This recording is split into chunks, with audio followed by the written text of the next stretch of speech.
will be talking about mediocrity, how it affects us, how we allow it in ourselves, and how it prevents us from real, true happiness. I'd like to make a reference here, for all you football fans. Pass, incomplete. This is a very common occurrence in a football game. Let me tell you about how mediocrity is the cause of a pass incomplete. At the exact moment after a pass incomplete, if you ask any honest athlete why it happened, they will tell you that they had a moment in their mind. They knew the play, and they made all the right decisions, but they got too much into themselves and made a concession. That concession will always sound something like, he'll make it. He always does. I'll just adjust a little bit, and it always results in a pass incomplete. Either the receiver didn't collect the ball, or he had to make such a minor adjustment that the opposition was able to capitalize on getting in the way, all because the player had a moment of mediocrity in their mind, telling them not to do their absolute best, to not fail at beating your own mind within your own game. In order to be the best, the absolute best you can be, is what we should give our all to do.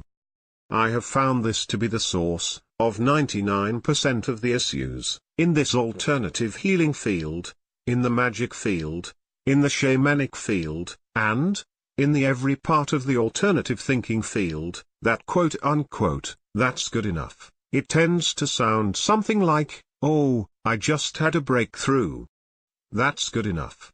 I can't handle any more. That's good enough. Or, no, I like this growth, I like this progress.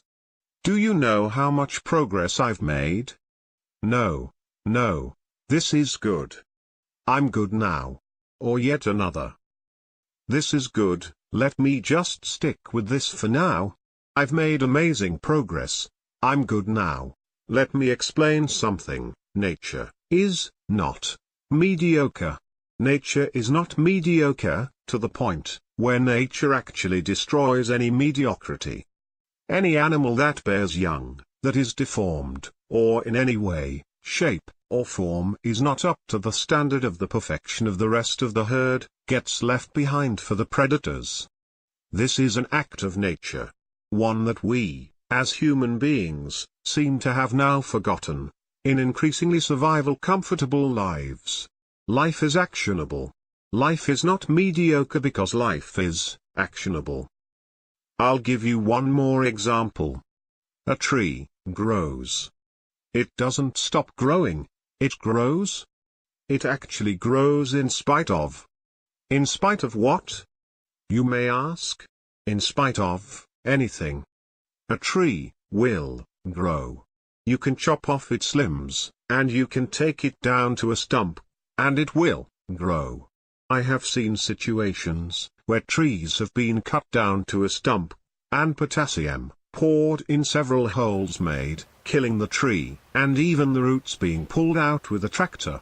And 2 years later, that same tree will produce about 6 different sprouts, in the same spot.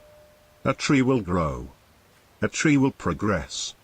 What that tree learned was that it was mediocre and not strong enough the first time around. Therefore, the second time it grows, it will be stronger and more resilient. Even at the point of death, nature is not mediocre. We should hold ourselves to that same degree of absolute perfection in our resilience and fortitude. We must strive for nature's perfection, our absolute and very best. Our physical comfort has brought us to a point where we tend to think, that's good enough, in our own mental and spiritual progress. We cannot possibly create a better future, if we ourselves are not striving to be our absolute best selves. And for those of us, in any leading industry, and I'm speaking especially to my own, we cannot be mediocre. Could you imagine, if science or engineering allowed as much mediocrity as the field of spirituality does? The computer, or phone, or tablet you're watching this on, wouldn't exist, and we'd have lopsided buildings. Remember the Leaning Tower of Pisa? as beautiful and artistic as it is, it's ultimately mediocrity. We have a duty, and a responsibility, to our children, and to our world, to not be mediocre. Everyone has dreams and goals. It is the moment, when your hopes, dreams, goals, and aspirations, are crushed, decimated, and annihilated beyond recognition, that a real person dies, and a mediocre one is born. Stick with us, and we will show you how to be naturally perfect, because it is achievable when you understand how to be your best, your true, authentic self.